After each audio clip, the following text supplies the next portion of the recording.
U.S. stocks tanked on Friday after President Donald Trump rattled markets with threats against China. The Dow fell 1.9%, the S&P 500 slid 2.7%, and the Nasdaq dropped 3.5%. In a Truth Social post, Trump threatened a massive tariff increase on Chinese imports after Beijing tightened its rare earth restrictions.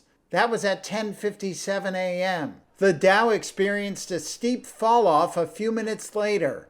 Trump's erratic trade policies have rattled markets since his April 2nd Liberation Day tariff announcement, with on-again, off-again trade negotiations causing turbulence across asset classes. Anna Rathbun, founder and president of Granadilla Advisory, says investors may have to contend with uncertainty over the economic relationship with China for months to come. I think today is a hiccup, but it does tell us that maybe negotiations are not going very well, and it may extend into 2026.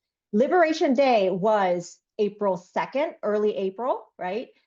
We had kicked the can down the road earlier. It was July 9th and then August 1st, and now it seems to be indefinite, and that is a worry for the markets. Trump later said he was raising tariffs on Chinese exports to the U.S. to 100% and imposing export controls on any and all critical software in response to China's recently announced export limits on rare earth minerals. China produces over 90% of the world's processed rare earths and rare earth magnets, which are critical for products ranging from electric vehicles and aircraft engines to military radars. Renewed tensions between the two largest global economies could trigger major supply chain disruptions. Stocks on the move included U.S.-listed shares of Chinese companies, including Alibaba, which plunged 8.5%. And Qualcomm declined 7% after China's market regulator said the country had launched an antitrust investigation into the semiconductor manufacturer over its acquisition of Israel's Autotalks.